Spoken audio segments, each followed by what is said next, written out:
సంక్రాంతి సెలవుల నేపథ్యంలో ఊరిల్లే ప్రయాణికులతో హైదరాబాద్ ప్రయాణ ప్రాంగణాలు కిటకిటలాడుతున్నాయి. ఎంజీబీఎస్, జేబీఎస్తో పాటు రైల్వే స్టేషన్లు ప్రయాణికులతో కిక్కిరిసిపోయాయి.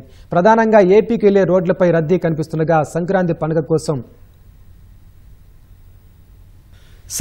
పండుగకు సొంతూరులో సందడిగా గడిపేందుకు హైదరాబాద్ నగరవాసులు పల్లెబాట పట్టారు. శనివారం నుంచి విద్యాసంస్థలకు సెలవులు ప్రకటించడంతో పిల్లలతో కలిసి కుటుంబ సభ్యులంతా కార్లు, ఇతర వాహనాల్లో స్వస్థలాలకు బయలుదేరారు. ఇప్పటికే టీఎస్ఆర్టీసీ 6,432 బస్సులను అదనంగా నడుపుతున్నట్లు ప్రకటించింది. దక్షిణ మధ్య రైల్వే కూడా 56 ప్రత్యేక రైళ్లను నడుపుతున్నట్లు స్పష్టం చేసింది. ప్రధానంగా నగరంలోని Kukatpally, Miyapur, Gachibowli, Dilsukh Nagar, LB Nagar, Uppal ring road వద్ద ప్రయాణికులతో ప్రయాణ ప్రాంగణాలు కిటకిటలాడుతున్నాయి.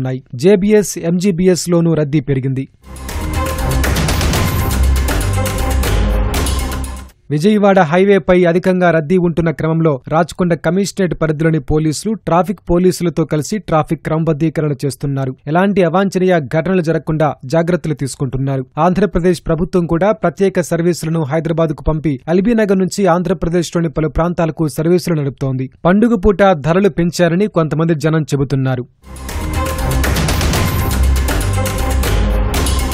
యాదాద్రి జిల్లా చౌటుప్పల్లో ఫ్లైఓవర్ లేకపోవడంతో స్థానిక పాదచారులు, ద్విచక్ర వాహనదారులు జాతీయ రహదారిని దాటే సమయంలో వాహనాల రాకపోకలకు అంతరాయం కలుగుతోంది. పంతంగి టోల్ ప్లాజా వద్ద కొన్ని నిమిషాల పాటు వాహనాలు నిలిచిపోతున్నాయి.